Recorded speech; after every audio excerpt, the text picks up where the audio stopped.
있습니다. 우리 함께 하나님 말씀 보겠습니다. 열왕기상 6장 열왕기상 6장 1절입니다. 한 목소리로 읽겠습니다. 시작. 이스라엘 자손이 애굽 땅에서 나온 지 480년이요 솔로몬이 이스라엘 왕이 된 지 4년 15월 곧 둘째 달에 솔로몬이 여호와를 위하여 성전 건축하기를 시작하였더라. 아멘. 성경의 핵심 내용은 어떻게 신앙생활을 해야 주님 앞에 잘 설 것인가가 성경 내용의 핵심입니다. 그래서 우리가 성경을 볼 때요, 어떻게 하나님을 믿어야 천국 가는지, 어떻게 신앙생활을 해야 온전한 신앙생활을 할 수 있는지, 또 주님 앞에 섰을 때 책망받지 않고 상을 받을지에 대한 것을 성경을 통해서 이해하셔야 돼요. 그런데 중요한 것은 전체적인 그림을 아셔야 부족함이 없이 신앙생활을 할 수 있어요. 왜냐하면 성경이 창세기부터 계시록까지 짧지 않은 분량이잖아요. 그래서 우리가 부분만 이해를 해요. 신앙생활은 기도하는 거지. 또 어떤 분들은 전도하는 거지. 어떤 분들은 예배 잘 드리는 거지. 부분만 이해하면 틀린 것은 아닌데 전체 그림을 못 보면 부족한 신앙생활을 할 수 있지요. 예를 들어서 저에 대한 프로필을 또 저에 대한 이미지를 저를 모르는 누군가에게 전송을 할 때 만약에 제 발만 사진을 보여준다면 강대영 목사의 이게 발입니다. 저긴 저지만 그분은 저를 만나면 저를 못 알아볼 거예요. 팔만 보여준다면 팔이 저이긴 하지만 그들은 저를 만나면 못 알아볼 거예요. 전체적인 저의 이미지, 앞과 또 뒤에서, 옆에서 그 이미지를 가지고 있어야 저 사람이 강대영이구나 하고 길거리 지나가도 알아보지 않겠습니까? 마찬가지예요. 우리가 성경을 이해할 때 팔, 다리, 또 몸통 다 중요한 거긴 하지만 전체 풀세트의 그림을 가지지 않으면 우리의 신앙생활은 약화된 신앙생활을 할 수밖에 없는 거예요. 그래서 우리는 신앙의 전체적인 그림을 봐야 되는데, 그래서 제가 강조하는 게 통전적 성경 읽기입니다. 창세기부터 계시록까지 계속 반복하면서 읽으셔야 돼요. 성경이 여러분의 메인 텍스트가 되셔야 합니다. 창세기부터 계시록까지 1년에 최소 2번 이상 10년 정도를 계속 하면, 그리고 강단에서 선포되는 설교를 들으시면요, 여러분이 이해하지 못한 많은 부분들이 보완이 되면서 이것이 진리의 길이고 이것이 하나님의 기뻐하는 길이고 이것이 온전한 그림이구나. 이런 부분이 내게 부족했네. 이러한 것들을 보완해야 되겠네. 그렇게 온전한 그림을 갖고 계셔야 천국 가는 길 안전하게 갈 수 있습니다. 주님 앞에 서는 그날 부끄러움 당하지 않을 수 있어요. 저는 그런 것 없이 그냥 적당한 어떠한 단편적인 지식만을 가지고 신앙생활을 하는 분을 보면 정말 이해가 안 돼요. 자신의 영원한 운명을 어떻게 그렇게 방치할 수 있나요?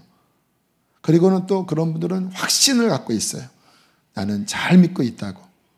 그러나 성경 말씀을 가지고 몇 가지만 점검을 해보면 그 신앙이 얼마나 빈약하고 하나님 앞에 설 때 얼마나 큰 문제가 생길 수 있는지 성경 몇 절만 들이대도 금방 다 뽀록이 나요. 하지만 이제 우리의 그 어려움은 뭐냐면 창세기부터 계시록까지 전체를 이해하기에는 우리는 너무 아직은 이해력이 부족하다는 데 문제가 있어요. 그래서 에센스 있잖아요. 에센스. 우리 학생들 이렇게 수능 시험 보는 과목 보면 아예 이렇게 요약본이 있어요. 요약본. 그림 하나로 또 이렇게 몇 장 이내로 그거를 딱 요약해서 그 전체 그림을 알고 있으면 그래도 이제 꿰뚫을 수 있는, 전체를 알면 좋지만 그렇게 에센스를 이해하면 그래도 그림을 이해할 수 있는 그런 부분이 있는데 바로 오늘 그 부분을 나누려고 합니다. 저는 우리 신앙생활 전체 그림을 아주 잘 에센스로 요약한 것을 저는 로마서로 보고 있어요. 로마서 1장부터 8장까지만 이해하면 이렇게 해서 인간이 타락했고 이게 바로 복음이고 믿음이라는 무엇이고 어떻게 죄와 싸워 이기는구나. 1장부터 8장까지만 이해하면 신앙이 엄청난 무기를 가질 수 있습니다. 저희 교회에서 한번 했는데요. 주님이 허락하시면 또 몇 년 뒤에 주일날 로마서를 한 번 더 하려고 해요. 궁금하신 분들은 로마서 강의를 한번 들어보시면 좋겠고요. 그것도 길다. 더 요약 압축한 게 성전입니다. 오늘은 그 부분을 나눌 거예요. 지난 수요일날 우리 목자 지역장과 나눴지만 오늘 좀 더 심화해서 좀 더 묵상해서 나눌 텐데요. 성전의 그림을 보면, 성전을 이해하면 신앙생활이 무엇이고 어떻게 해야 승리하는지를 알 수가 있습니다. 여러분, 성경을 읽으시면 의외로 성전에 대한 말씀이 신구약 전체에 걸쳐서 핵심 주제로 등장하는 것을 여러분은 보시게 될 거예요. 성경을 읽어보시면. 처음 나오는 장면이 출애굽기죠. 모세가 시내산 올라갔을 때 하나님이 산에서 기도하는데 환상 가운데 저 천국에 있는 본 성전을 보여줍니다. 하늘나라에 성전이 있는 거예요. 그 모형을 따라서 이 땅에 성막을 만들게 하셨어요. 그게 이 땅에서 성전 짓는 첫 번째죠. 그러다가 오늘 말씀 우리 읽었나요? 네, 갑자기 헷갈리네. 네, 50이 다 되니까 이러네. 이제 열왕기상 6장에 와서 솔로몬을 통하여 성전을 짓죠. 그전에는 성막이었고 이제 성전을 짓지요. 그러다가 BC 586년에 7년 6년에 바벨론을 통해서 그 성전이 무너져요. 그 이후에 또 스룹발벨 성전이 세워졌지만 주님께서 오셨을 때 뭐라고 말씀하십니까? 이 성전을 헐어라. 진짜 성전 내가 다시 세울 것이다. 예수님이 본 성전을 세웁니다. 영적인 성전. 예수님이 기초가 되고 우리를 통하여 성전이 세워지는데 요한계시록 끝에 보면 그 주님이 세우시는 아름다운 성전이 하늘에서 내려오면서 성전의 모든 역사가 마침표가 찍혀져요. 이 성전 안에는 신앙의 본질이 무엇인지, 어떻게 신앙생활을 해야 되는지, 우리 신앙생활의 결론은 어떻게 갈 것인지에 대하여 전체 그림이 나와 있어요. 그래서 성전을 이해하면 에센스, 핵심 요약으로 신앙생활은 이것이구나. 이렇게 해야 승리하는구나 라는 것을 배울 수가 있는 것입니다. 오늘 그렇게 하나님께서 우리 안에 성전을 깨닫게 하시기를 원합니다. 이번 주 월요일 날 성경을 읽는 순서가 열왕기 상이었어요. 열왕기 상을 읽으면 그 전반부 한 5장부터 한 8장 정도까지 우리가 잘 아는 솔로몬을 통해서 성전 세우는 이야기가 나와요. 뭐 저는 너무나 잘 아는 내용입니다. 너무나 많이 읽었기 때문에, 또 나름대로 연구도 했었기 때문에 그 치수까지 제가 다 센치로 다 막 조사도 하고 또 그림도 보고 했거든요. 그래서 예전에 성전 나오는 그 내용은 빨리빨리 지나갔습니다. 왜냐하면 탁 보면 제가 다 아는 내용들이니까 그냥 탁탁탁 지나갔어요. 이제 너무나 잘 아는 내용인데 지난 월요일 날 저녁에 그 말씀 앞에 있는데 지겹더라고요. 또 읽어야 되나 이거. 기도했습니다. 하나님 깨닫게 해주십시오. 그냥 제가 평상시 알고 있는 그 내용에서 더 깊이 깨닫게 해주십시오. 성령님이 깨닫게 하시면 또 열리니까요. 그런데 그런 일이 벌어졌어요. 제 침대 위에서 무릎 꿇고 읽고 있었는데 갑자기 그 성전이 확 열리면서 성령님을 통하여 마음에 새롭고 깊게 풀어지고 열려지기 시작했습니다. 말씀이 연결되기 시작했고 못 보던 부분이 보이기 시작했고 영적으로 깊이 이해하는 일이 생겼어요. 그리고 이 내용을 수요일 날 우리 목자들 지역장들에게 나눠야 되겠다 하고 말씀을 묵상을 하고 수요일 날 전했는데 주님이 오늘도 전하라는 마음을 주시더라고요. 왜냐하면 이것은 한 번 이야기할 내용이 아니라 이 교회가 깊이 그 성전의 신앙을 추구하고 그것이 실제가 되어져야 되기 때문에 다시 한번 그 내용을 더 심화해서 전하라는 마음을 주셔서 이 내용을 전하는 것입니다. 오늘 성령께서 우리 안에 저에게 열어주신 이 성전의 온전한 그림을 여러분에게도 보여주시기를 원합니다. 아마 어떤 분들은 조금 전 이해가 부족하기 때문에 따라오는 게 조금 버거울 수도 있지만 그러나 성경의 이야기는 어려운 이야기가 아니거든요. 제가 보기에는 여기 중학생 정도면 다 이해할 수 있는 내용이에요. 그래서 잘 모르는 전 이해는 일단 여러분들이 들으신 다음에 보시면 그 부분이 보완되고 연결될 수 있을 것입니다.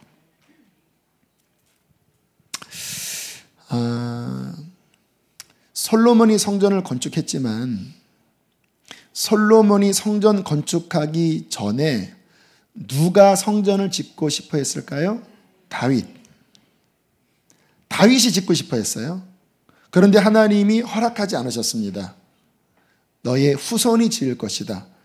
그 내용이 사무엘하 7장에 나오는데 제가 읽어드릴게요. 하나님이 다윗에게 하시는 말씀이에요. 내 수완이 차서 네가 조상들과 함께 누울 때에 내가 내 몸에서 날 내 씨를 내 뒤에 세워 그의 나라를 견고하게 하리라. 그는 내 이름을 위하여 집을 건축할 것이요 나는 그의 나라 왕위를 영원히 견고하게 하리라. 놀라운 말씀을 하셨어요. 너는 짓지 못하겠지만 너에게서 날 씨 후손이 나의 집을 지을 것인데 그의 나라와 왕위를 영원히 견고케 하리라. 여기 의문이 있습니다. 솔로몬의 왕위가 영원했을까요? 끝났을까요? 끝났어요. 587년에 솔로몬의 아들 내려왔을 때 결국 시드기야 왕 때 망해버렸어요. 그러면 이 말씀이 틀린 것입니까? 주님께서 너는 짓지 못하지만 너의 씨가 나의 전을 지을 것이고 내가 그의 왕위를 영원히 견고하게 할 것이다. 여러분 성경은요 더블 포커스로 보셔야 돼요. 하나는 직접적인 대상자, 역사적으로 바로 그 대상자가 한 포커스고요. 또 하나는 예수 그리스도를 통해서 완성될 미래 사건이에요. 두 가지로 같이 보셔야 합니다. 그게 성경의 이러한 예언의 말씀을 보는 중요한 시각이에요. 요한계시록도 그렇게 봐야 돼요. 솔로몬이 성전을 세웠어요. 그러나 주님이 정말 다윗에게 하신 말씀은 뭐냐면 그 씨는 솔로몬이 아니라 예수 그리스도입니다. 그 예수 그리스도가 진짜 나의 집을 세울 것이고 그 예수 그리스도의 왕위는 영원히 견고할 것이다. 할렐루야. 그래서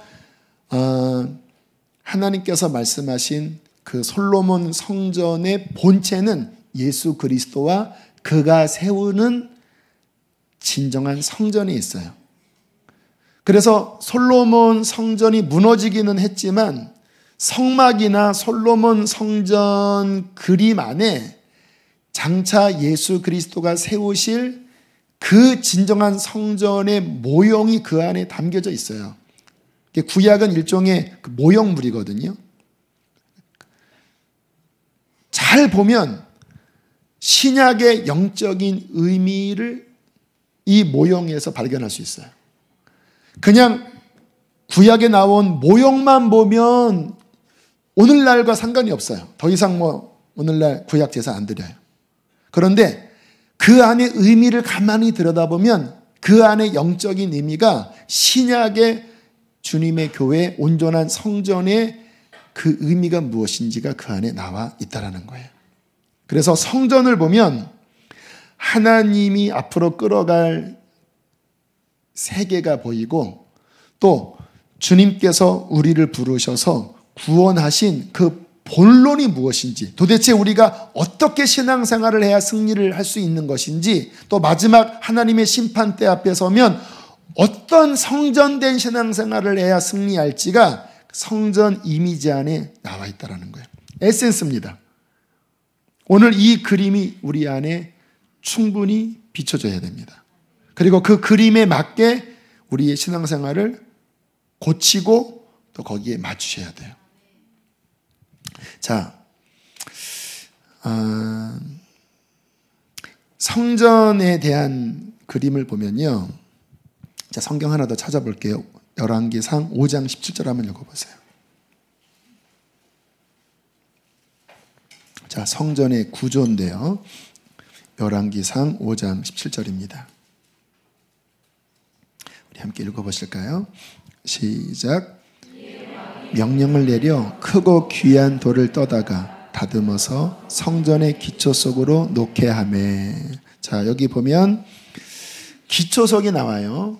근데 참 성경이 굉장히 짧지만 강조하면서 그 기초석을 설명하고 있습니다. 크고 귀한 돌을 떠다가. 그러니까 아마 솔로몬이 채석장에서 발견을 했나 봐요. 엄청난, 도대체 이런 돌이 어떻게 땅에 박혀 있지? 커다란데 너무 기가 막힌 멋진 돌인 거예요. 그게 한 덩어리로 크게 발견된 거예요. 솔로몬이 이게 바로 세울 성전의 기초석이다 한 겁니다. 이 돌을 뜨기 위하여 8만 명의 채석 인부가 동원됐습니다. 그 위에, 바로 위에 나오죠. 8만 명. 저는 지난 수요일 날은 그 큰 돌을 한꺼번에 뜬 줄 알았더니 오늘 연구해 보니까 그거를 쪼갰다고 하더라고요. 이렇게 쪼개서. 하지만 일단 원석은 엄청난 크고 귀한 돌. 이 돌은 누구를 상징하는 것일까요? 예수 그리스도. 여러분, 성전의 시작, 성전의 기초는 예수 그리스도입니다. 우리 신앙의 기초, 우리 신앙의 시작은 오직 예수 그리스도입니다. 목사님, 그거는 너무 쉬운 이야기예요. 하지만 많은 사람들이 이 의미를 실제 살지 않아요.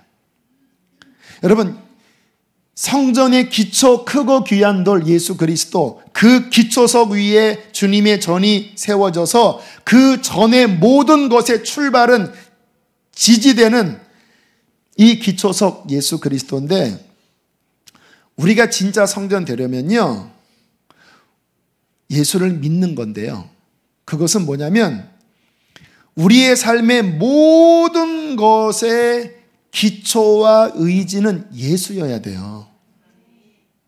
여러분 왜 살다가 실망하시죠? 왜 실망하실까요? 여러분 한 주 동안 실망하신 분 계시죠? 한 주 동안 사시면서 지쳐하는 분 계시죠? 저도 그런 느낌 들 때 많아요. 지친다. 왜 이렇게 지치고 짜증날까? 왜 우리가 지치고 짜증나죠? 아까 찬양했잖아요.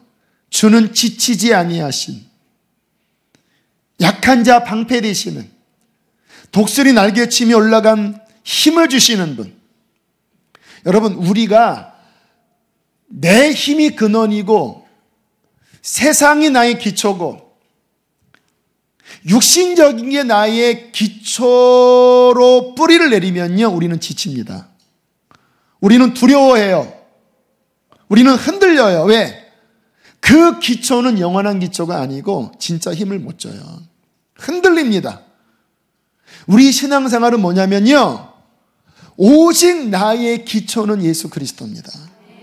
지쳐도 주님, 지치지만 나는 지치지 않습니다. 왜요? 나의 기초는 예수 그리스도입니다. 왜 여러분 마음이 상처가 되지요? 누구의 말 한마디에 왜 상처가 되지요? 마음의 기초가 예수가 아니면 우리는 흔들려요. 물론 사람이니까 상처되고 흔들리지요. 그러나 문제는 뭐냐면 그것을 결론으로 인정해버리는 거예요. 이러니까 나는 상처받았어, 이러니까 나는 힘들 수밖에 없어 라고 결론 내린 순간 그 마음의 기초는 예수가 아니라 사람이 돼버립니다. 그러면 늘 이 땅을 살아가면서 흔들리고 연약하고 주님의 그 힘의 능력으로 살지 못하지요. 주님은 우리가 이 땅을 살아가면서 진짜 예수를 기초로 하여 살기를 원하십니다. 그에게 뿌리를 내리고 그를 힘입어서 나는 그리스도와 함께 죽고 오직 내 안에 사는 이는 예수 그리스도입니다. 그래요, 나 아파요, 나 힘들어요. 그러나 내 안에 사시는 이는 예수입니다. 이것을 믿음으로 결론을 삼는 거예요. 감정이 아니고 느낌이 아니고 믿음으로 진리를 결론 삼을 때 그 믿음이 예수와 연결되면요, 그 예수는 우리의 힘이 되십니다. 할렐루야. 그 예수로 난 믿음이 세상을 이기게 하는 거예요. 핍박이 와도 고난이 와도, 오늘 브루나이 저러한 핍박이 저 땅 가운데 덮친다 할지라도 브루나이의 교회가 정말 예수를 기초로 한 교회로 든든하게 선다면 예수로 말미암아 이길 것입니다. 왜냐하면 예수는 통치자이기 때문에. 우리 시대에 환란이 오고 격병과 지진과 전쟁이 일어난다 할지라도 우리의 뿌리가, 우리의 기초가 예수라면 우리는 흔들리지 않을 것입니다. 승리할 것입니다. 이게 우리 신앙생활의 기초예요. 자, 또 말씀 한번 찾아보세요. 열왕기상 6장 30절로 32절. 자, 기초 위에 이제 재료들이 올라가는데요. 6장 30절로 32절 세 절을 함께 읽으실까요? 시작. 내외 성전 마루에는 금으로 입혔으며 내소에 들어가는 곳에는 감람나무로 문을 만들었는데 그 문인방과 문설주는 벽의 5분의 1이요. 감람나무로 만든 그 두 문짝의 그룹과 종려와 핀 꽃을 아로새기고 금으로 입히되 곧 그룹들과 종려에 금으로 입혔더라. 제가 이래서 빨리빨리 읽은 거예요. 대충 읽은 거예요. 뭐 5분의 1이요, 뭐 종려와 핀 아로새긴 색이고 뭐 이러니까 와, 이거 내가 머리로 다 그렸으니까 한번은 탁탁 읽었거든요. 근데 성령님이 열어주시니까 이게 이제 보이는 거예요. 여러분, 예수님이 기초고 이제 믿는 우리들이 연합돼서 성전이 되어 가는 거거든요. 그런데 여기 보면 나무에 뭐를 입혔어요? 금을 입혔다고 나와요. 무슨 이야기입니까? 나무와 같은 우리 위에 예수 그리스도의 보배로운 은혜가 덮여 성전이 되는 거예요. 이게 신비입니다. 나는 연약해요. 주님의 성전된 나는 분명히 질그릇이고 불에 탈 나무거든요. 그런데 예수의 피를 믿을 때 하나님의 성령이 임하시고 하나님의 영원한 은혜가 우리를 덮으면서 우리의 연약함을 금이 덮는 거예요. 그래서 성전이 되는 거예요. 얼마나 놀랍습니까? 여러분, 제가 만약에 지금 주님의 성령의 은혜를, 예수 그리스도의 보배로운 피의 은혜를 덧입지 않고 이 자리에 선다면 여러분은 전혀 은혜 못 받습니다. 그런데 제가 알아요. 지금 제가 깨닫고 전하는 이 내용이 저의 나무와 같은 나의 힘으로 깨달은 게 아니라 하나님이 부으시는 금과 같은 은혜로 덮여서 성전 되게 하시고 여러분을 섬기게 하시는 거예요. 우리의 신앙의 비밀이 여기에 있습니다.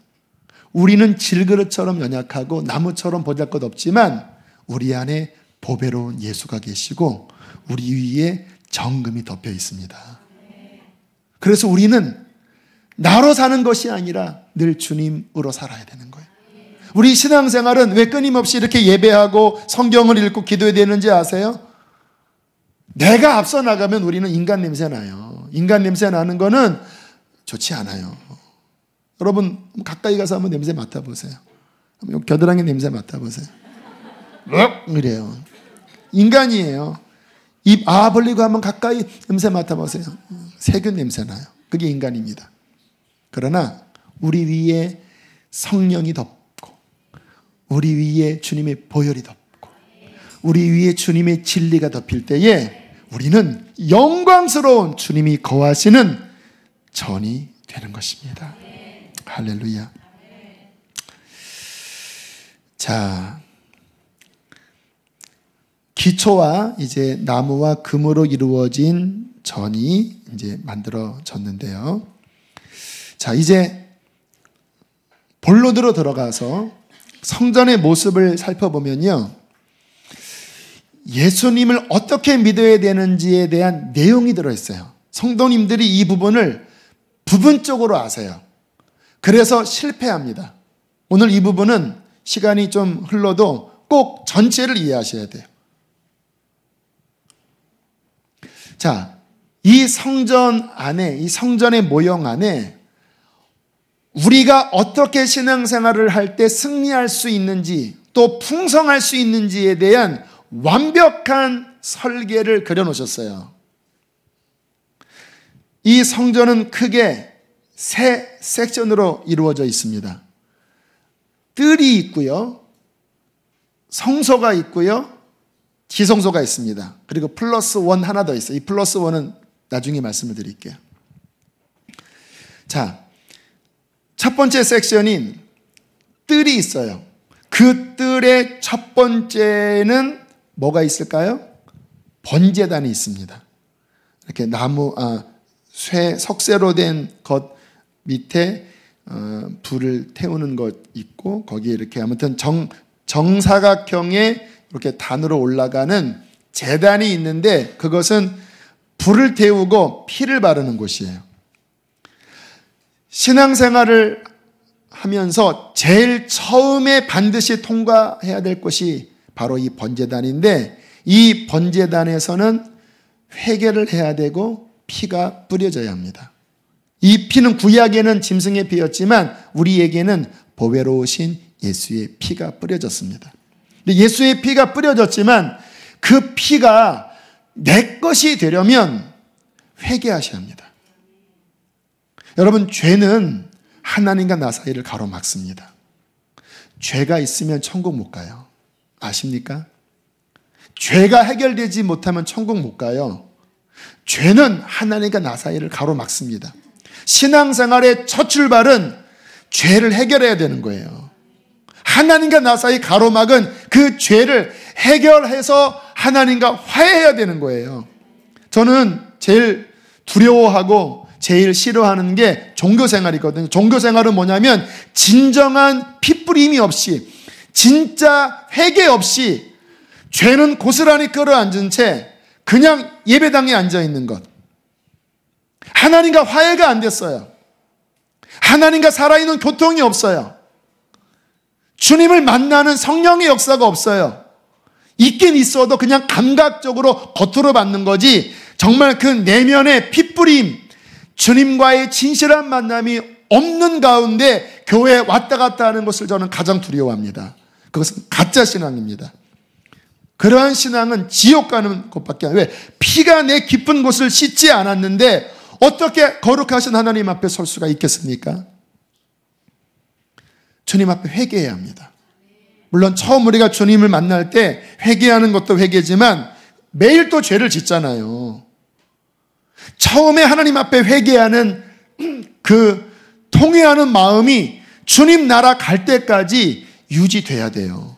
뭐 신앙이 장난입니까? 뭐 이벤트입니까? 처음 교회 나와서 뭔가 각성될 때만 눈물로 회개하고 그 다음에 또 세상 살면서 죄 가운데 살아도 별로 회개하는 마음 없다면 이벤트지요. 그때 회개했다라는 말은 이러한 삶이 하나님 보시기에 잘못된 삶이었구나, 이 삶은 지옥 가는 삶이구나, 주님 내가 회개하오니 예수의 피로 용서해 주십시오. 그래서 주님과 바른 관계를 맺었잖아요.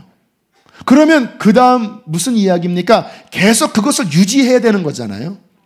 그런데 그때 이벤트처럼 회개하고 다시 옛날처럼 똑같이 살아가면 이것은 거짓이지요. 위선이지요. 맞아요, 틀려요? 위선이 돼버리는 거. 왜? 이때 눈물 흘리는 건 무슨 의미입니까? 내가 지금 그때 눈물 흘리는 그 죄 가운데 살아가는데 죽을 때까지 회개해야 합니다.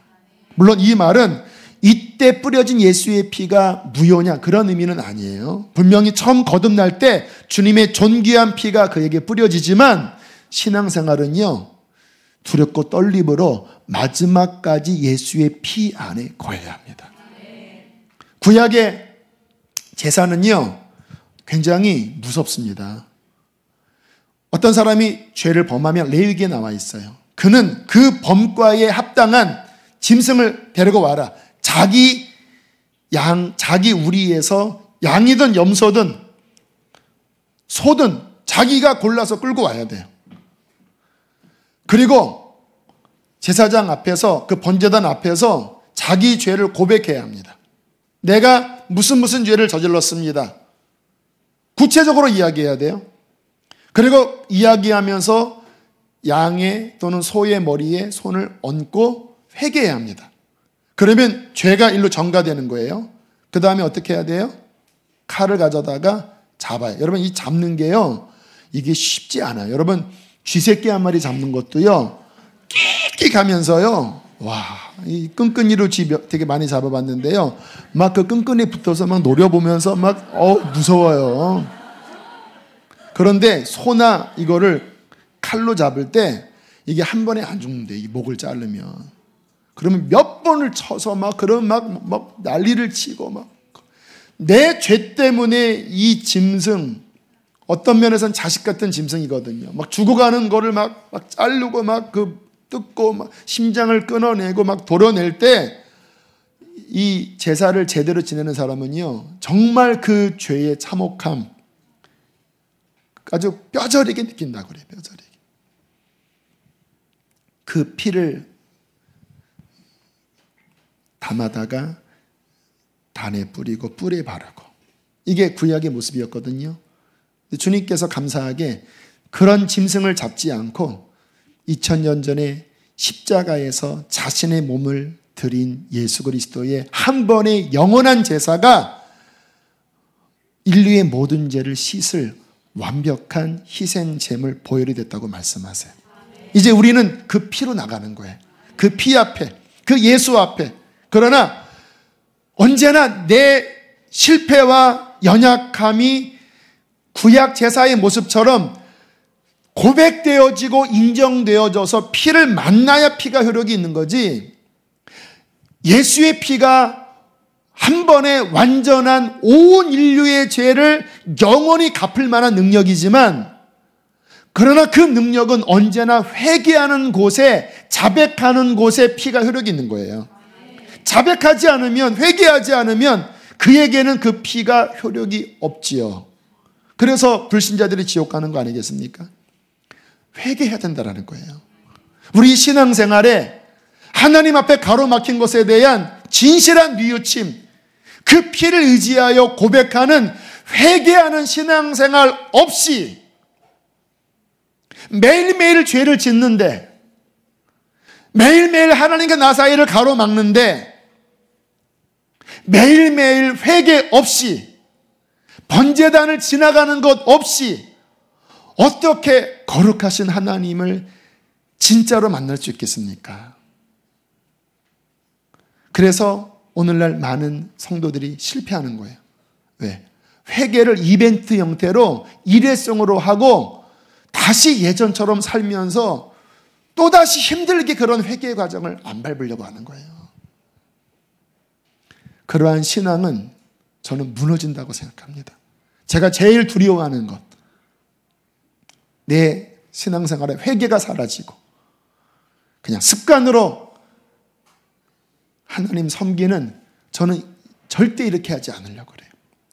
힘들어도 저나 여러분이나 번제단을 매일매일 지나가는 보혈이 뿌려진 신앙생활 되기를 원합니다. 가슴을 치셔야 돼요. 애통하셔야 돼요.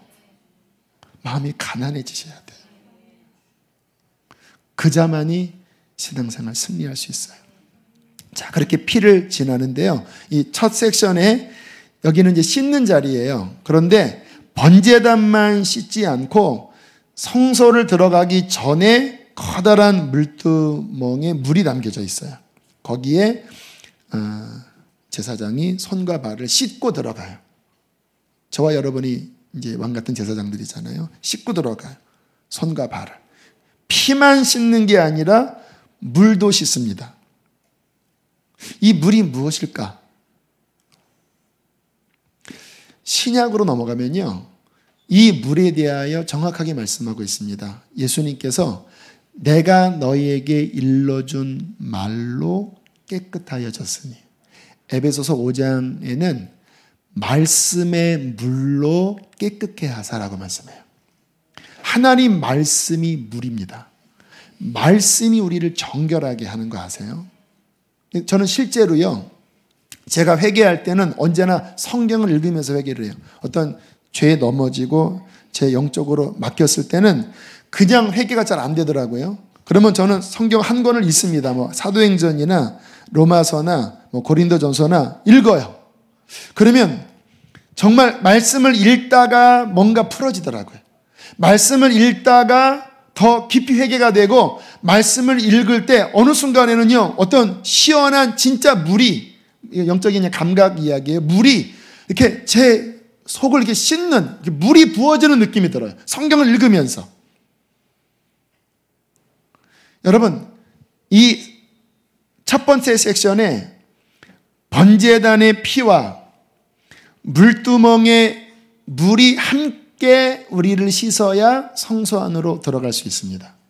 피는 구체적인 범과에 대하여 그 피가 죄를 씻어내는 거예요. 예를 들어서 내가 훔쳤어요. 또는 내가 뭔가 살인을 했어요. 내가 입술로 저주했어요, 사람을. 그래서 그 죄가 구체적으로 하나님께 나사를 막았거든요. 피에 고백하고, 또 물론 고백만 하면 안 되죠. 잘못한 건 갚아야 되겠죠. 그러나 갚는 것으로 해결이 안 돼요. 보혈로 적실 때에 하나님과 나 사이를 가로막은 그 범과가 씻어집니다. 근데 문제는 뭐냐면요, 범과가 없어지는 것만 가지고 아직 온전하지 못해요. 내 사상과 내 마음 안에 여전히 잘못된 것이 물들어 있어요. 행한 거는 해결이 됐지만 내 사상과 마음은 여전히 잘못된 것에 물들어 있다면 이 속이 씻어져야 그 사람이 변화된 거잖아요. 여러분, 어떤 사람이 잘못할 때 감옥에만 보내는 게 아니라 교화소에 들어가서 그 내면을 고치는 어떤 교육을 같이 하잖아요. 똑같은 거예요. 말씀이 왜 우리를 씻냐면요, 하나님의 온전한 뜻이 있는데 내 내면이 말씀을 통하여 그 하나님의 진리로 이렇게 변화돼야 그 내면이 씻어지는 겁니다. 그래서 주님께서 내가 너에게 일러준 말로 씻어졌다라고 말씀을 한 거예요. 여러분, 신앙생활을 하실 때 아직은 이제 이게 서론이에요. 이 뜰은 물론 중요합니다. 주님의 성소 안에 들어가는 데 있어서 중요한 첫 관문이지만 여기는 본론은 아니에요. 그러나 여기를 잘 지나가야 성소로 들어가는데, 성소를 들어가기 전에 회개로 보혈로 씻어지는 것과 매일 말씀을 읽고 들음으로써 내 생각과 마음이 말씀의 물로 씻어져야 본론으로 들어갈 수 있어요. 성경 읽으세요. 1년에 2번 읽으세요. 이제 심판의 날이 다가옵니다. 이제 10월도 벌써 초순 지났어요. 2달도 안 남았습니다. 심판이 옵니다. 핍박이 가해질 거예요. 어떻게 이렇게 강조했는데도 무슨 강짐상으로 성경을 이렇게 안 읽고 여기까지 왔습니까? 이렇게 할 거예요. 출교는 안 시켜도 성경을 매일매일 읽고 그 말씀에 쫙 젖어들고 그때 이제 본론으로 들어갈 수가 있어요. 자, 본론은 어디냐? 성소입니다. 성소. 이 성소 안에 들어갈 때 씻겨지는 것으로 끝나는 게 아니라 우리의 신앙이 비로소 살이 찌기 시작합니다. 성소 안의 생활을 통해서만이 그 사람의 속 심령이 강화돼요. 그리고 이 성소 안에서 비로소 진짜 하나님과 교제를 나눌 수 있습니다. 하나님이 우리를 부르신 이유는요, 왜 성소의 그림을 그리는지 아세요? 하나님이 우리를 구원하신 이유는 우리와 교제하기 위함이에요. 몸은 세상에 살지만 우리의 이 심령이 거룩하신 하나님과 교통하면서 그분이 내 안에 거하고 내가 그분 안에 거하고 그분의 생명력으로 충만한 자가 되도록 우리를 부르신 거예요. 그래서 이 성막이나 성전이 집인 겁니다. 어떤 집? 하나님과 우리 사이에 교제하는 집. 천국은 어떤 곳입니까? 하나님과 우리 사이에 영원히 교제하는 곳이에요. 할렐루야. 이 교제가 원활하게 이루어져야 그 사람은 이제 건강한 신앙생활, 승리하는 신앙생활을 할 수 있어요. 근데 이 안에 못 들어가는 사람들 너무 많은 거예요. 교회는 다니지만 잠깐 번제단에서 그때 십자가 앞에 눈물 흘리고 회개하고 내가 죄인이구나 했지만 그리고 다시 옛날처럼 살고 말씀 읽는 거 별로 없고 그러니까 늘 뜰만 밟고 뜰이 뭡니까? 그냥 교회 몸은 앉아있지만 그 영적인 위치는 뜰 앞에도 왔다가 그냥 못 나가고 그냥 막 세상에 분주하겠다가 뜰 앞에 나왔다가 또 못 나왔다가 일주일 동안 제대로 성소 한 번 못 들어가고 교회 다니는 분들이 얼마나 많습니까? 주님께서 뭐라고 말씀하셨죠? 그들은 내 마당만 밟을 뿐이라. 요한계시록에는요, 마당 뜰도 못, 뜰 바깥에 있는 사람들이라고 이야기를 해요. 참 안타까운 사람들이죠. 저는 여기 계신 분들은 그래도 이 비가 오는 것을 무릅쓰고 이 자리에 오셨다면 그래도 이 성소 안에 들어갈 마음이 있는 분이라 믿습니다. 축복합니다. 자, 여기 들어가셔야 돼요. 이 본론이에요. 자, 이 안에 3가지가 있어요. 들어가면 오른편에 상이 하나 놓여 있습니다.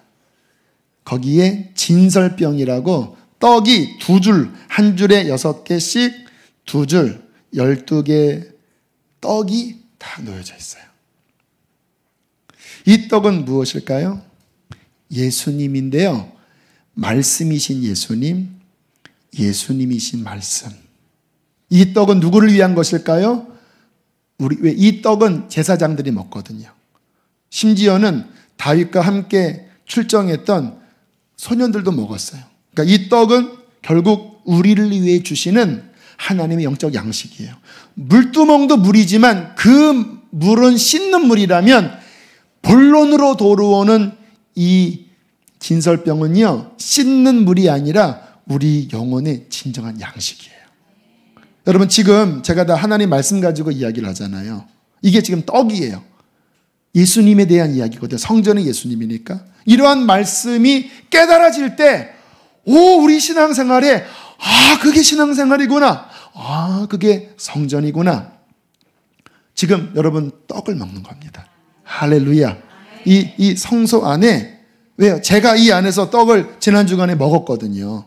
그리고 오늘 다시 또 그 떡을 또 반죽하고 또 번철에 굽고 성령의 기름으로 구워서 다시 먹은 그 떡을 함께 나누는 거거든요. 이 안에서 이 진리의 깊은 은혜의 교제가 있을 때 신앙이 성장하는 거예요. 이 떡은요, 이렇게 말씀으로 먹는 것도 있지만 더 중요한 것은요, 서로 이 소그룹 안에서 교제하는 거 있잖아요. 우리 학생들은 선생님이, 우리 어른들은 목장에서 또 1:1 그 안에서 일주일 내가 성소 안에서 먹은 말씀, 이 사람이 성소 안에서 먹은 말씀, 그 12덩이의 떡을 서로 나누는 거예요. 내가 이번에는 성전을 배웠어요. 내가 이번에는 보혈을 배웠어요. 내가 이번에는 성경을 읽다가 마지막 때에 하나님이 어떠한 뜻을 깨달았어요. 기도를 깨달았어요. 그러면요, 이 말씀이 12덩이잖아요. 각각의 하나님께서 부어주시는 그 깨달음 안에 서로 나눌 때마다 풍성해지는 것입니다. 여러분, 진리는요, 오묘하고 깊습니다. 또 진리는 굉장히 다방면이 있어요. 우리가 건강하게 신앙생활을 하려면 그 12덩이의 깊고 다양한 하나님의 창세기부터 계시록까지의 성령의 감동으로 깨달아진 말씀들이 풍성하게 우리 안에 나누어져야 합니다. 이것을 성경에서는 성도의 교제라고 이야기합니다. 코이노니아. 예수 그리스도 진리 안에서 깨달아진 그것을 함께 나눌 때 우리의 신앙은 건강해지고 강건해질 수 있는 것입니다. 저는 여러분의 목장이 그렇게 되기를 축복합니다. 우리 교회학교 청소년 분반이 그러한 분반이 되기를 축복합니다. 떡상 맞은편에 메노라가 있어요. 메노라가 뭔지 아시죠? 7등대입니다. 이렇게 하나로 연결했는데 이렇게 돼서 이렇게 해서 7개의 등이 있는데 황금으로 돼 있어요. 거기에 아주 순결한 감람유를 계속 부어서 그 성소 안을 이 빛이 비추게 해요. 여기에 이 성소는요, 태양빛이 못 들어옵니다. 완전히 다 막혀 있어요. 근데 오직 이 메노라의 순결한 감람유에서 비춰지는 이 기름의 빛이 이 성소 안을 밝혀요. 이 등대는요, 7등대는 교회를 의미하고 그 안에 기름은 성령입니다. 다시 말하면 교회 가운데 임재하시는 성령의 빛, 성령의 충만함. 성소 안에서 교회 생활을 하는 거예요. 성도, 또 목사, 또 찬양을 하고 안내를 하는 이 성도 안에, 성도의 교제, 교회 안에서 진짜 성소 안에 들어가면요, 아까 말씀드렸죠. 우리가 움직이지만 우리 안에 하나님의 은혜이신 성령이 역사하기 시작합니다. 우리가 함께 서로 이렇게 모일 때, 지금 제게 주신 은사가 말씀의 은사거든요. 가장 큰 은사가. 제게 주신 그 은사 안에 제가 교회로, 그 등대 교회로 제게 주신 직분과 은사에 맞게끔 성령의 감동으로 지금 말씀을 전할 때 성령의 빛비춤 안에서 하나님의 말씀이 여러분의 영혼에 비춰지는 거예요. 할렐루야. 그때 말씀이 하면서 이게 막 깊어지고 충만해지는 거예요. 여러분, 교회는요, 예수 그리스도와 성령이 공동체입니다. 예수님이 기초고 그 위에 운행하시는 예수의 영이 성령이십니다. 성령이 함께하면 하나님을 경험하는 거예요. 왜? 성령님은 하나님의 영이시기 때문에. 여러분, 성령이 역사할 때 무슨 일이 벌어지는지 아세요? 이번 주간에 읽은 책, 또 들은 강의 가운데 대천덕 신부님의 책을 보니까 제가 너무너무 큰 은혜를 받았어요. 이분은 저처럼 창세기부터 계시록까지 계속 연구하신 분이거든요. 본인이 성경을 읽다가 성령 충만에 대한 말씀을 봤는데 그냥 영어나 한글로는 다 성령 충만으로 번역을 했는데 요 성령 충만에는 요런 용도로 쓰여지고 똑같은 성령 충만인데 요런 용도로 쓰여졌는데 한번 원어를 보자 하고 원어를 보니까 같은 성령 충만이 플레레스, 플레로 이렇게 두 단어로 성령 충만함이 있더래요. 그런데 플레레스와 플레로가 쓰여지는 용법이 다 다르더래요. 플레레스는 뭐냐? 충전과 같은 의미예요. 마치 이렇게 기계에 에너지를 충전하면 기계가 우르르 작동되잖아요.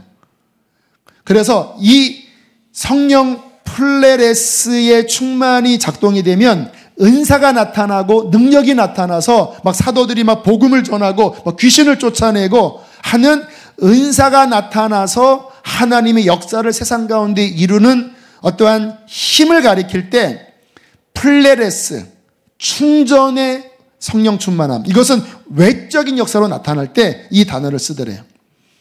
그런데 플레로는요, 그 의미가 충만이라기보다는 충분, 진액의 충분, 나무에 진액이 충분하게 공급될 때 그 생명력으로 내면에서 열매를 맺잖아요.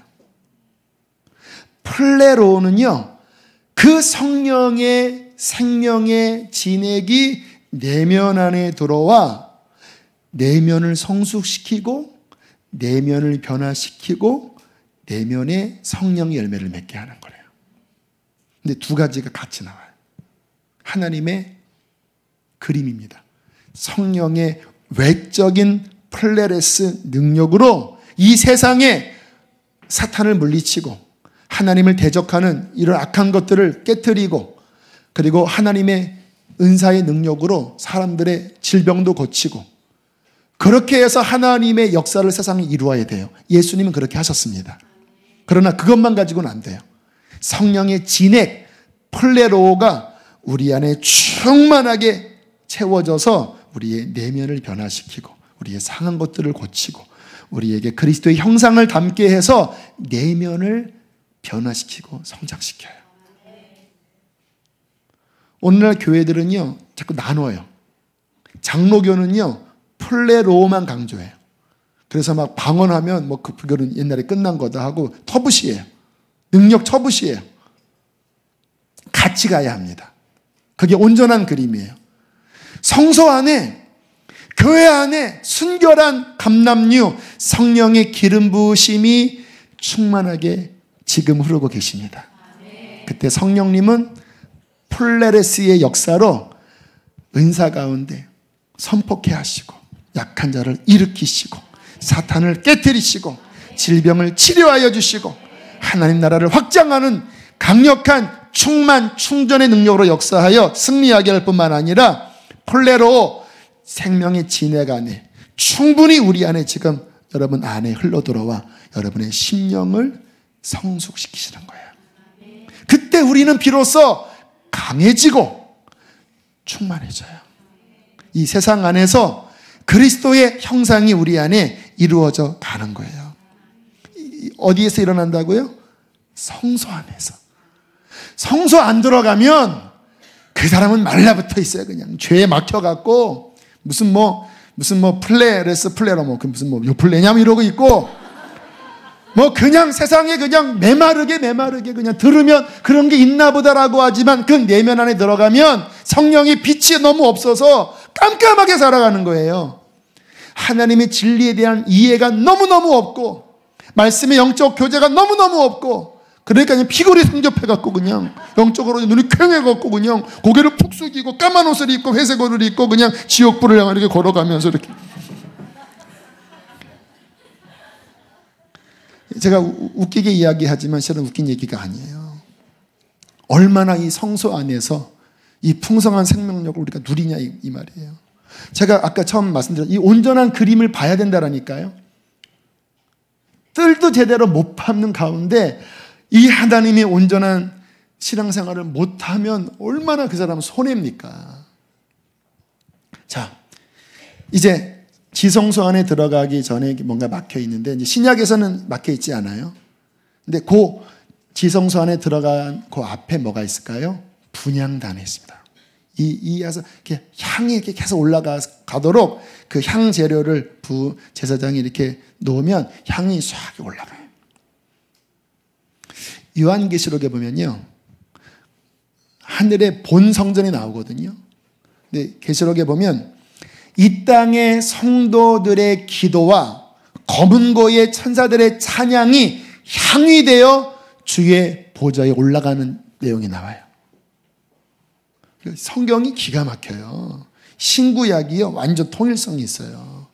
구약에 희미했던 게 신약에 가면 완성돼서 보여져요. 이 향은요, 예배이기도 하고 중보이기도 합니다.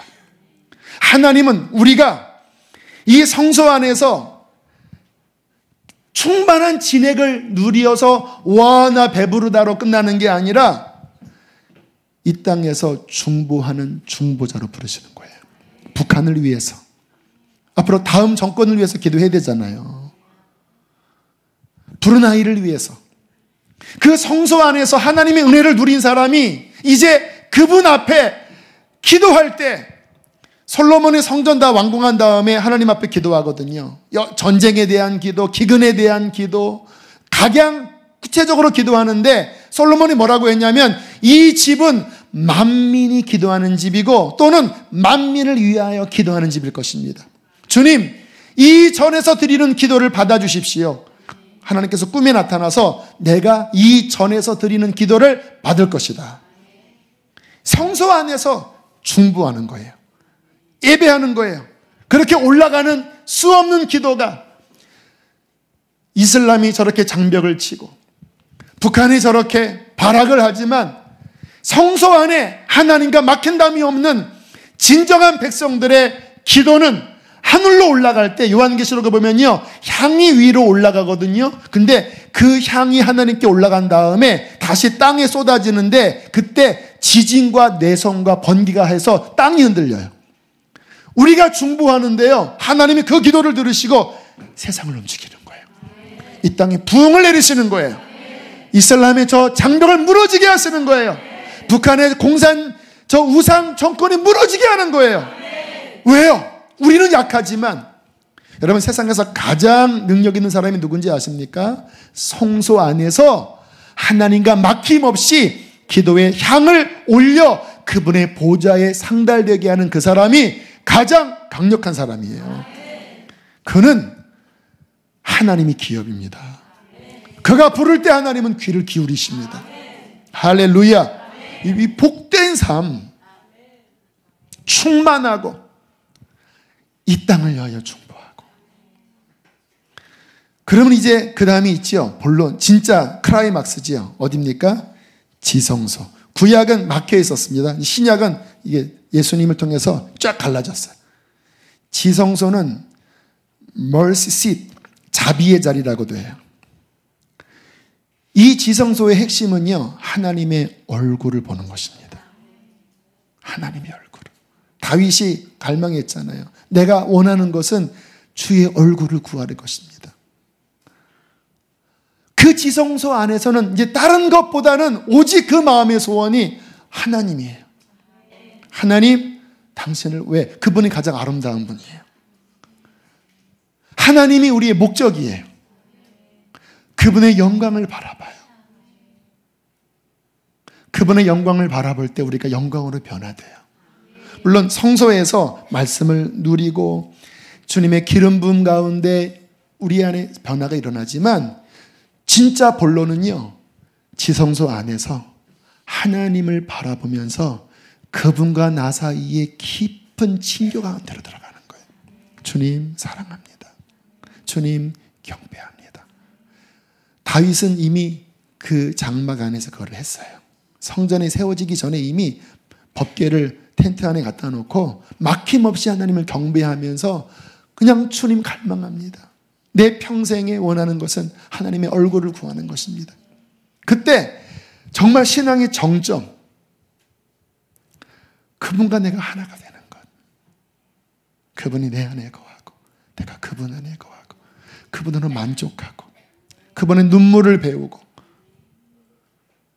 이 성소 안에, 지성소 안에 들어가 하나님을 만날 때 우리는 세상 무엇과도 바꿀 수 없는, 무엇과도 비교할 수 없는 최고의 삶을 누리는 거예요. 이게 하나님께서 성전을 통해 보이신 신앙의 에센스, 온전한 그림이에요. 근데 문제는 뭡니까? 이 지성소에 우리가 얼마나 들어가냐 이거예요. 자, 그런데 제가 아까 3+1이라고 했잖아요. 이 세 섹션, 뜰에서 씻기고 성소 안에서 풍성함을 누리고 중보하고 지성소 안에 나아가 깊이 하나님을 만나서 정말 최고의 은혜를 누려요. 그런데 성경은 뭐라고 이야기를 하고 있냐면, 자, 성경을 하나 찾겠습니다. 열왕기상 9장. 그 성전이 다 완공되었을 때 하나님께서 솔로몬에게 이렇게 경고하십니다. 9장 1절로부터 9절까지 좀 길지만 한번 쭉 읽어보실까요? 시작. 솔로몬이 여호와의 성전과 왕국 건축하기를 마치며 자기가 이루기를 원하던 모든 것을 마칠 때에 여호와께서 전에 기브온에서 나타나신 것 같이 다시 솔로몬에게 나타나사 여호와께서 그에게 이르시되 내 기도와 내가 내 앞에서 간구한 바를 내가 들었은즉 나는 내가 건축한 이 성전을 거룩하게 구별하여 내 이름을 영원히 그곳에 두며 내 눈길과 내 마음이 항상 거기에 있으리니 내가 만일 내 아버지 다윗 행함같이 마음을 온전히 하고 바르게 하여 내 앞에서 행하며 내가 내게 명령한 대로 온갖 일에 순종하여 내 법도와 율례를 지키면 내가 내 아버지 다윗에게 말하기를 이스라엘의 왕이 오를 사람이 내게서 끊어지지 아니하리라 한 대로 내 이스라엘의 왕위를 영원히 견고하게 하려니와 만일 너희나 너희의 자손이 아주 돌아서서 나를 따르지 아니하며 내가 너희 앞에 둔 나의 계명과 법도를 지키지 아니하고 가서 다른 신을 섬겨 그것을 경배하면 내가 이스라엘을 내가 그들에게 준 땅에서 끊어버릴 것이요 내 이름을 위하여 내가 거룩하게 구별한 이 성전이라도 내 앞에서 던져버리리니 이스라엘은 모든 민족 가운데에서 속담거리와 이야기거리가 될 것이며 이 성전이 높을지라도 지나가는 자마다 놀라며 비웃어 이르되 여호와께서 무슨 까닭으로 이 땅과 이 성전에 이같이 행하셨는고 하면 대답하기를 그들이 그들의 조상들을 애굽 땅에서 인도해 내신 그들의 하나님 여호와를 버리고 다른 신을 따라가서 그를 경배하여 섬김으로 여호와께서 이 모든 재앙을 그들에게 내리심이라 하리라 하셨더라. 자, 무슨 이야기냐면요, 3+1 씻고 누리고 중보하고 하나님 깊이 만난 다음에 성전이 완공되려면 또 하나가 필요한데, 그렇게 하나님을 만난 후에 세상에 나가서 말씀을 순종하는 삶으로 완결을 져야 돼요.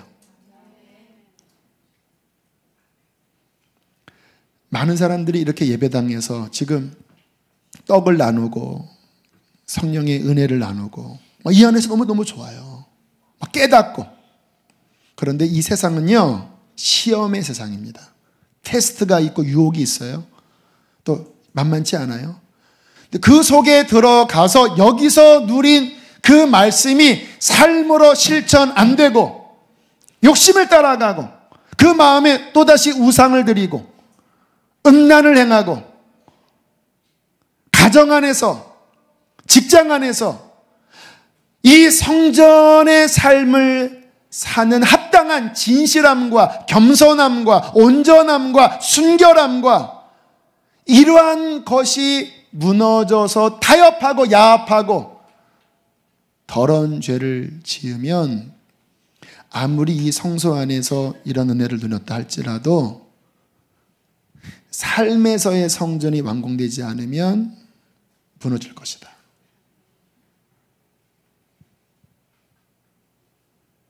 그래서 솔로몬 성전이 무너진 거예요. 하나님이 기쁘게 받으셨어요. 그런데 성전 안에서의 제 의는 뭔가 되는 것 같았지만 다시 세상에 나가면 바알이 좋고 거짓말하면 내게 이득이 있으니까 거짓말하고 가정 안에서 하나님의 진실한 모습을 보이지 않고 삶에서 무너지니까 이게 이 사이클 순환이 성전에 충만한 은혜를 가지고 세상에서 승리하고 조금 약하면 다시 또 번제단 지나서 물두멍 지나서 떡상, 메노라, 분향단, 지성소 힘을 얻고 승리하는 계속 강화되어야 되는데 은혜를 좀 받았는데 세상 나가서 타협하고 졌어요. 더럽혀졌어요. 그런데 다시 번제단 잘 통과 못해요. 힘을 잃어요. 성소 못 들어가요. 다시 세상 살아요. 뜰만 밟아요. 결국 삶에서 무너져 버리니까 하나님이 이 전을 버리리라 하고는 주님이 떠나버리신 거예요. 신앙생활이 쉽지만은 않습니다. 그러나 하나님은 보여주셨어요. 주님이 승리할 수 있는 모든 자원들은 이 성소 안에 성전 설계도 안에 다 이미 그려져 있습니다. 우리가 믿음으로 이 과정을 밟기만 하면 우리는 충분히 힘을 얻을 수 있어요. 그러나 온 마음을 다하여 이것을 붙잡는 싸움을 싸우셔야 합니다. 왜냐면요, 죄를 지으면 일단 이 죄가 어떤 유혹이든 간에 내가 넘어졌잖아요. 한편 내가 좋아하는 거예요, 그 죄를. 내 마음이 성소 안에서 세워졌다가 여기서 무너졌어요. 다시 성소로 들어가려면 되게 부담스럽습니다. 또 회개해야 되고. 온 마음을 다하여 주님 없이는 살 수 없습니다 라는 마음을 가진 자만이 다시 들어갈 수 있습니다. 주님 전을 떠나서 주님의 은혜가 끊어진 가운데 나는 이 죄 가운데 나는 못 삽니다. 왜요? 나는 이 맛을 봤거든요. 주님의 얼굴을 보는 맛을 봤거든요. 어떻게 시리가 죄송하다고 어떻게 죄 가운데 살아요? 물론 연약해서 넘어졌어요.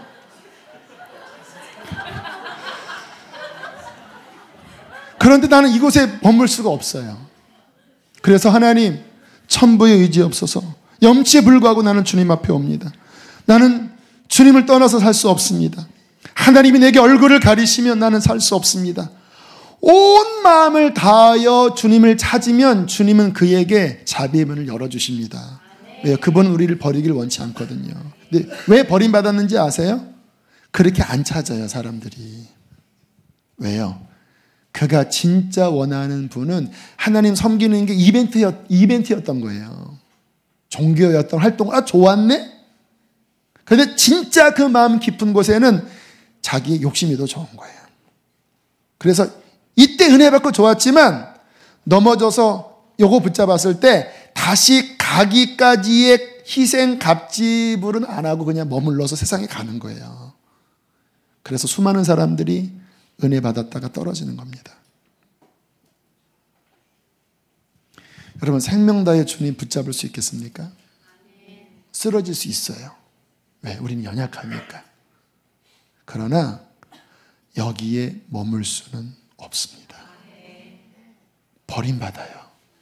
버림받아요. 다윗의 고백이 마음에 기억나지 않습니까? 내가 주께 구하였던 한 가지, 곧 여호와의 성소에 거하여 그의 아름다움을 앙망하는 것입니다. 이 세상에 천만이 나를 대적하여 공격한다 할지라도 주님, 내 마음은 두렵지 않습니다. 주께서 내 마음에 두신 기쁨은 저희의 포도주와 곡식이 풍성할 때보다 주님, 당신과의 만남의 기쁨이 더 큽니다. 그래서 하나님이 다윗을 사랑하셨습니다. 솔로몬은 성전도 짓고 이 안에 은혜도 누렸지만요, 결국은 그의 아내를 통하여 육신의 정욕을 통하여 그 우상 앞에 끌려갔을 때 다시 나중에 회개했나요? 모르겠습니다. 그 말로는 성소 바깥에서 비참하게 끝나고 그 나라가 갈라져 버려요. 이게 마지막 때 두 교회의 비유입니다. 예수 그리스도의 영원히 무너지지 않을 진짜 성전된 이기는 교회가 있고요, 야합하고 타협하고 더럽혀져서 결국 징계받고 깨어질 교회가 있어요. 계시록 11장 1절 2절에 이렇게 말씀합니다. 또 내게 지팡이 같은 갈대를 주며 말하기를 일어나서 하나님의 성전과, 잘 들으세요, 찾지 마세요, 하나님의 성전과 제단과 그 안에서 경배하는 자들을 측량하되,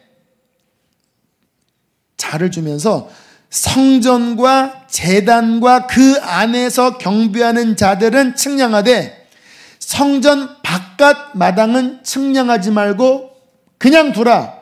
이것은 이방인에게 주었은즉 그들이 거룩한 성을 42달 동안 짓밟으리라. 계시록은 이해하기가 어렵지만요, 이런 이미지를 보면 하나님이 어떠한 영역 아래 있는 자들을 말씀하시고 벗어난 자들에 대한 어떤 징계와 심판에 대한 이야기를 해요. 그게 계시록 전체의 개석을 합니다. 저는요,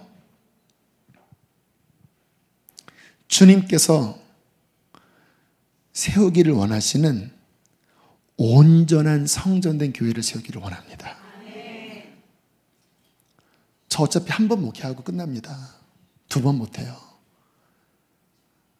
41살에 개척했어요. 저 대충 하고 끝나고 싶지 않아요.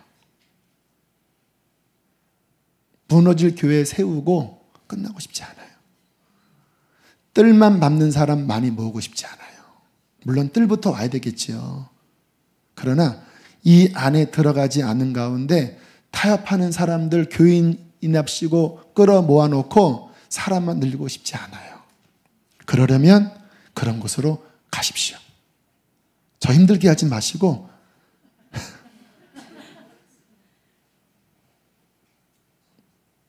여러분, 한 번 사는 거예요. 주님께서 우리에게 귀한 것을 주셨습니다. 온 마음으로 붙잡읍시다. 이 마지막 때 부흥이 일어나야 돼요. 성소 안에, 지성소 안에 들어가는 자만이 그 부흥을 누릴 수 있어요. 급박하게 세상은 돌아갈 것입니다. 어떠한 격별이 일어날지 모르겠어요. 그러나 참된 성전된 교회는 무너지지 않고 빛날 것입니다. 우리 함께 그러한 교회를 세워 나갑시다. 방법은 하나밖에 없습니다. 올인하셔야 돼요. 우리 함께 시간 찬양하겠습니다. 우리 함께 성전을 바라보면서 찬양의 제사 드리며, 하나님, 우리가 이 지성소 안에 저는 날마다 담대하게 예수의 피를 힘입어 들어가기를 원합니다. 하나님, 나의 교회를, 나의 성정을, 나의 그러한 참된 성전된 목장으로 축복하여 주십시오. 그렇게 함께 우리 사모하는 마음으로 찬양하시겠습니다.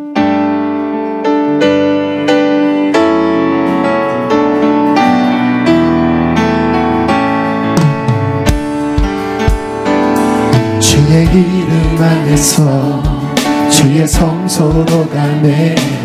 영광스러운 이곳에 우리 기쁘게 왔네. 거룩한 보좌 앞에서 따뜻함을 느끼네. 우리 마음 경배하며 찬양의 제사 드리네. 찬양의 제사 드리며 성소로 들어갑니다.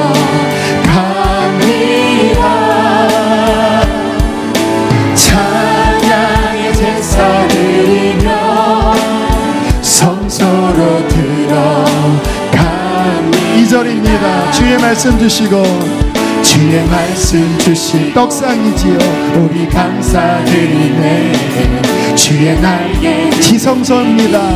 우리 피난처되네. 주의 삶에서의 성전이지요. 우리 주께 순종해. 모든 상황 속에서도 찬양의 제사 드리네. 할렐루야. 찬양의 제사 드리며 성소로 들어가니라.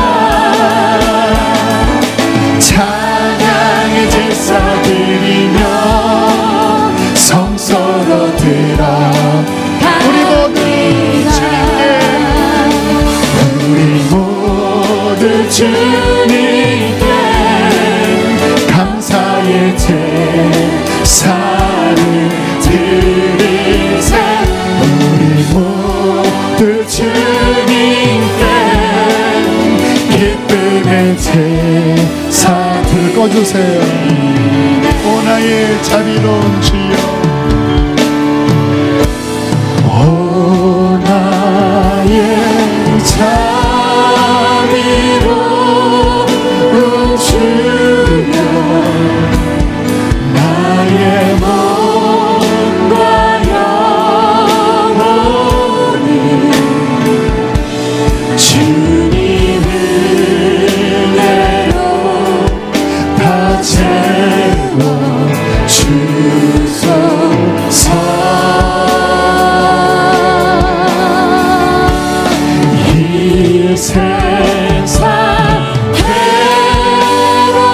사랑하는 자녀들아, 성소 안으로 들어가자. 주여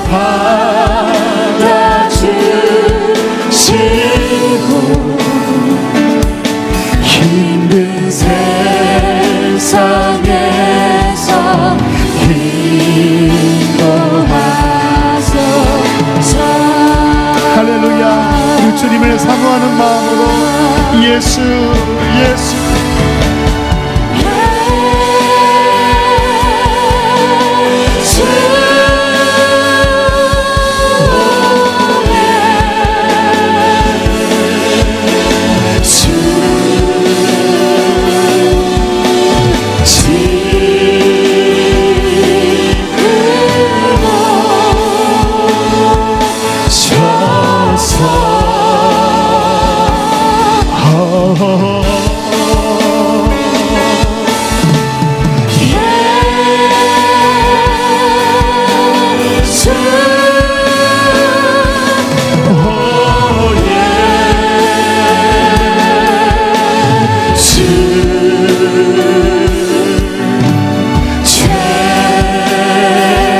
시간 하나님, 나를 불쌍히 여기시고 이 성소의 온전함을 살아가도록 해달라고 우리 주님을 크게 두 번 부르시고 기도하시겠습니다.